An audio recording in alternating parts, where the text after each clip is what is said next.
अगली मोहब्बत की बात इसलिए आप इकट्ठे हुए हो, जिसके लिए आप लोग आए हो ना, इल्म लदुन्नी जिसके हामलीन को सूफिया कराम कहा जाता है, तो वो भी फर्ज ऐन है। ये है नतीजा खेज बात। तभी मैंने तमीद बांध के यहाँ तक आपको लाया हूँ। यानी इल्म लदुन्नी जिसके हामलीन को सूफिया कराम कहा जाता है, वो भी फर्ज ऐन है, क्योंकि उसका नतीजा दिल की गैर की मोहब्बत से पाक करना है। नतीजा दिल को गैर की मोहब्बत से, दिल में बोलता है ना, बेशुमार ख्वाहिशें है ना, बोलते नहीं, उससे पाक करना, ये सूफिया कराम हिस्से में आया। और दवाम हजूरी से मुत्सिफ होना,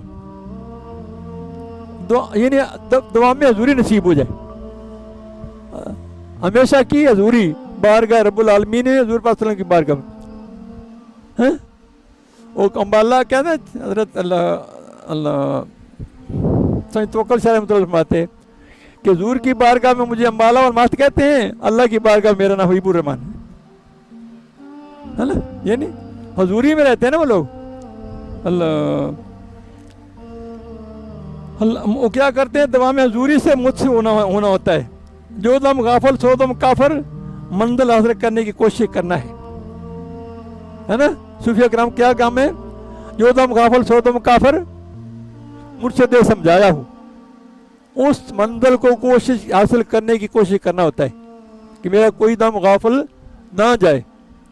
और नफ्स को तकब्बर से, उजब से, हसद से, कीना से, दुनिया की मोहब्बत, अतात में सुस्ती, शहवत की तरजीह, रियाकारी और शोहरत जैसी बुरी खसलतों से पाक करना होता है।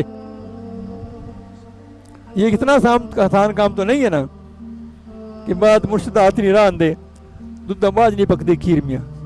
जब तक रहनुमाई ना मिले ये काम कैसे होते हैं इतने बड़े। और तौबा और राजी ब कज़ा, नेमतों पर शुक्र, मुसीबतों पर सब्र वगैरह जैसी अच्छी सिफात के साथ नफ्स को रोशन मुनव्वर करना, ये है काम सूफिया कराम जो कराते हैं। अमूरे मज़कूरा में कुछ हराम है, कुछ हर इंसान पर फर्ज हैं। तो जो हराम है वो ज़ारी के हराम अफ़ाल से ज़्यादा हराम है।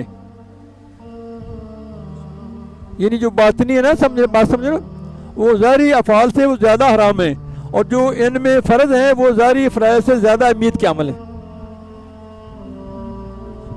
बस नमाज, रोज़ा और कोई दूसरी इबादत जब तक खलास और नेक नीति से मज़ीद ना हो, उसका कोई इतबार नहीं है भाई।